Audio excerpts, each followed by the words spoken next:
ಬ್ರಹ್ಮವೈವರ್ತ ಪುರಾಣದಲ್ಲಿ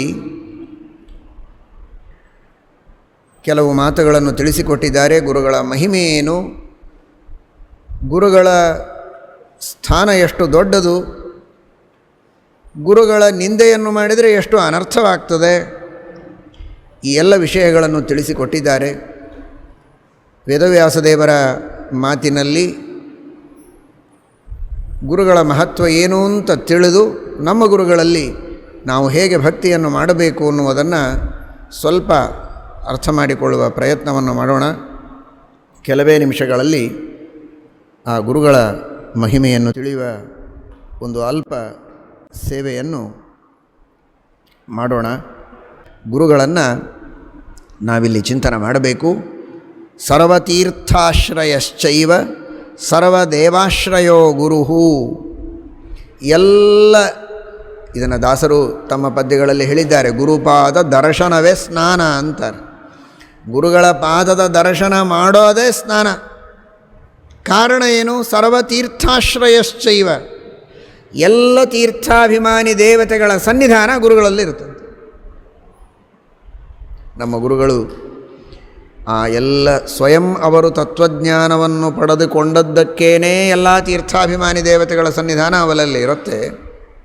ಅಷ್ಟು ಮಾತ್ರ ಅಲ್ಲದೆ ನಮ್ಮ ಗುರುಗಳು ಪ್ರಾಯ ಭಾರತ ದೇಶದಲ್ಲಿರುವಂತಹ ಎಲ್ಲ ತೀರ್ಥಕ್ಷೇತ್ರಗಳಲ್ಲಿ ಸಂಚಾರ ಮಾಡಿದ್ದಾರೆ.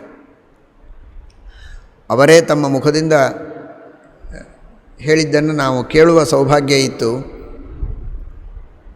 ಇಂತಹ ಒಂದು ಊರು, ಬಹಳ ಪ್ರಾಚೀನವಾದಂತಹ ಪೌರಾಣಿಕವಾದ ಒಂದು ವಿಶೇಷವಾದ ತೀರ್ಥ ಇಲ್ಲಿದೆ ಅಂತ ಗೊತ್ತಾದರೆ ಸಾಕು, ಆ ತೀರ್ಥಕ್ಕೆ ಹೋಗಬೇಕು, ಅಲ್ಲಿ ಸ್ನಾನ ಮಾಡಬೇಕು, ಅಲ್ಲಿ ಆಹ್ನಿಕವನ್ನು ಮಾಡಬೇಕು.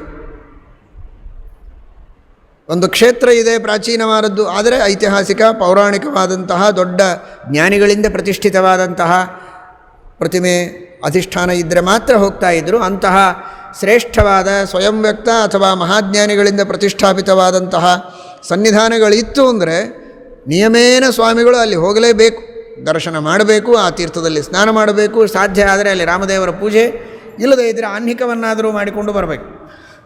ಈ ರೀತಿ ಗುರುಗಳು ತಾವು ತೀರ್ಥಸ್ನಾನದ ಬಗ್ಗೆ, ಆ ತೀರ್ಥದ ಬಗ್ಗೆ ಅಂತಹ ದೀಕ್ಷೆ.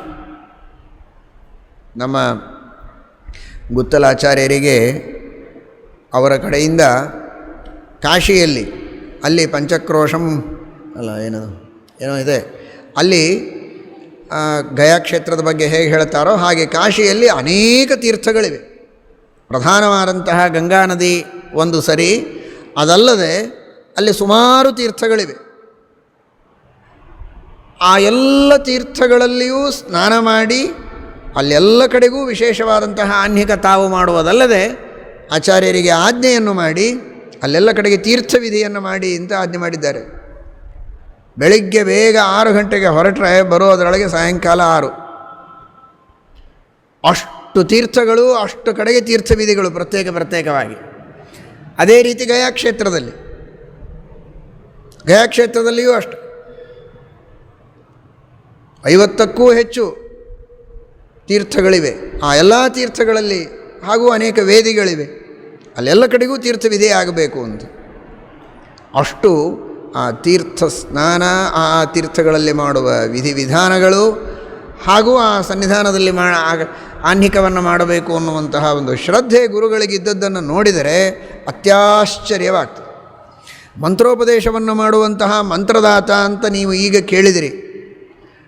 ಆ ಮಂತ್ರದಾತ ಅಂದರೆ ಸುಮ್ಮನೆ ಮಂತ್ರವನ್ನು ಕಂಠಪಾಠ ಮಾಡಿ ಮಂತ್ರೋಪದೇಶ ಮಾಡಿದ್ದಲ್ಲ, ತಾವು ಮಂತ್ರದ ಜಪ ಮಾಡಿ ಸಿದ್ಧಿ ಮಾಡಿಕೊಂಡು ಮಂತ್ರೋಪದೇಶ ಮಾಡಿದ ಮಹಾನುಭಾವರು. ಆ ಸಂದರ್ಭದಲ್ಲಿ ಪ್ರತ್ಯಕ್ಷವಾಗಿ ಇದ್ದಂತಹ ಅನೇಕ ವಿದ್ವಾಂಸರು ಈಗೆಲ್ಲ ಇದ್ದಾರೆ. ಹಿರಿಯ ವಿದ್ವಾಂಸರು, ಆಚಾರ್ಯರಿದ್ದಾರೆ, ಅನೇಕ ಹಿರಿಯ ವಿದ್ವಾಂಸರಿದ್ದಾರೆ. ಅವರೆಲ್ಲ ನಾವು ಪ್ರತ್ಯಕ್ಷವಾಗಿ ಕಂಡದ್ದಿದೆ. ಬೆಳಗ್ಗೆ 4 ಗಂಟೆಗೆ ಜಪ ಪ್ರಾರಂಭ ಆದರೆ 8-9ರವರೆಗೆ ಶೂರ್ಪಾಲಯ ಚಾತುರ್ಮಾಸ್ಯದ ಸಂದರ್ಭದಲ್ಲಿ ನಾವು ಪೂರ್ವಾಶ್ರಮದಲ್ಲಿ ನೋಡುವಂತಹ ಪ್ರಸಂಗ ಇತ್ತು. 4 ಗಂಟೆಗೆ ಆಹ್ನಿಕ ಪ್ರಾರಂಭ ಆದರೆ 8-9 ಗಂಟೆವರೆಗೆ ಆಗಬೇಕು.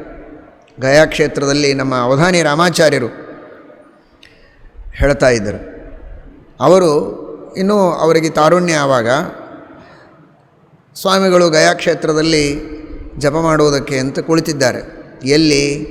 ಒಂದು ಮನೆಯೊಳಗೆ ಅಲ್ಲ, ಫಲ್ಗು ನದಿ ತೀರದೊಳಗೆ ಆ ಉಸುಕಿನ ಮೇಲೆ ಬೆಳಗ್ಗೆ ಪ್ರಾರಂಭ ಆಯಿತು ಜಪ 4 ಗಂಟೆಗೆ. ಆವಾಗ ಚೆನ್ನಾಗಿತ್ತು ವಾತಾವರಣ, ಸರಿ.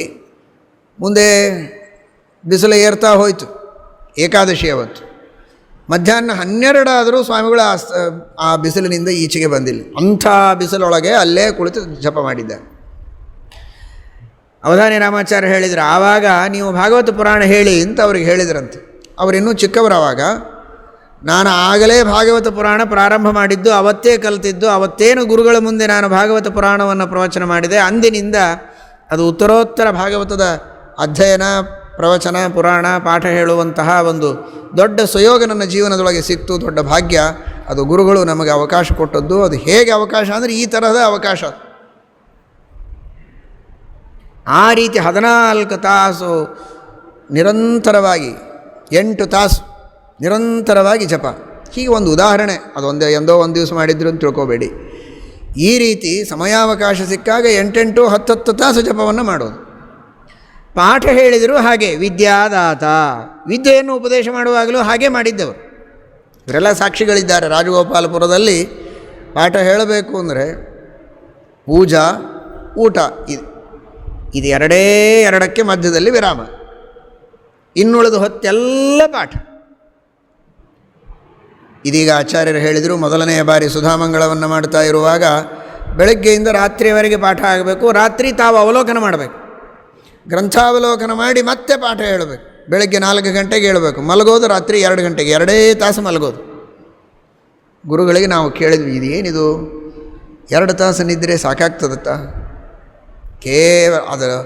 ಅದು ನಮಗೇ ನಂಬಲಿಕ್ಕೆ ಸಾಧ್ಯ ಇಲ್ಲ. ಟೀಕಾಕೃತ್ಪಾದರ, ಶ್ರೀಮದಾಚಾರ್ಯರ, ರಾಮದೇವರ ಅನುಗ್ರಹ ಅಂತ ಸ್ವಾಮಿಗಳು 100 ಬಾರಿ ಹೇಳಿದ್ದುಂಟು. ಕೇವಲ ಗುರುವನುಗ್ರಹದಿಂದ ಆದದ್ದದು. 2 ತಾಸು ಮಲಗೋದು, 2 ಗಂಟೆವರೆಗೆ ಪುಸ್ತಕಾವಲೋಕನ, 4 ಗಂಟೆಗೆ ಪಾಠ ಪ್ರಾರಂಭ.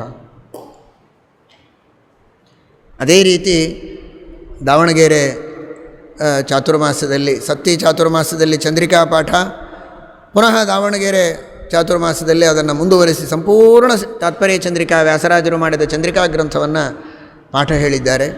ನ್ಯಾಯಾಮೃತ ಗ್ರಂಥದ ಪಾಠ, ತರ್ಕತಾಂಡವ, ಇದೇ ರೀತಿ ಅಹೋರಾತ್ರ ಪಾಠವನ್ನು ಮಾಡಿ ಕೆಲವೇ ದಿನಗಳಲ್ಲಿ ಸಂಪೂರ್ಣ ಗ್ರಂಥಗಳನ್ನು ಮುಗಿಸಿಕೊಟ್ಟದ್ದು ಉಂಟು. ಒಂದು ವಾರದಲ್ಲಿ ಸಂಪೂರ್ಣ ತತ್ವನಿರ್ಣಯವನ್ನು ಆಚಾರ್ಯರಿಗೆ ಪಾಠ ಹೇಳಿದ್ದಾರೆ. 1 ತಿಂಗಳಲ್ಲಿ ಸಂಪೂರ್ಣ ತತ್ವಪ್ರಕಾಶಿಕವನ್ನು ಪಾಠ ಹೇಳಿದ್ದಾರೆ. ಅದರ ಅರ್ಥ ಎಷ್ಟು ಹೊತ್ತು ಪಾಠ ಹೇಳಿರಬಹುದು ಅಂತ ನೀವೇ ಲೆಕ್ಕ ಹಾಕಿಕೊಳ್ಳಿ. ಹೀಗೆ ಅವರ ಪಾಠ ಪ್ರವಚನದ ದೀಕ್ಷೆ. ವಿದ್ಯಾದಾನ ಮಾಡುವ ಕ್ರಮ ಅಂದರೆ ಹೀಗೆ ವಿದ್ಯಾದಾನ. ತಾವು ಮಂತ್ರದ ಸಿದ್ಧಿಯನ್ನು ಮಾಡಿಕೊಂಡು ಮಂತ್ರವನ್ನು ಉಪದೇಶ ಮಾಡು. ವಿದ್ಯಾದಾತ, ಮಂತ್ರದಾತ. ಇಂತಹ ಮಹಾಗುರುಗಳು ಸ್ವಾಮಿಗಳವರು. ಆದ್ದರಿಂದ ಎಷ್ಟು ಅವರ ಸ್ಮರಣೆಯನ್ನು ಮಾಡಿ ಅವರ ಸೇವೆಯನ್ನು ಮಾಡಿದರೂ ಕಡಿಮೆ ಇದೆ. ಸರ್ವತೀರ್ಥಾಶ್ರಯಶ್ಚೈವ ಸರ್ವದೇವಾಶ್ರಯೋ ಗುರುಹು.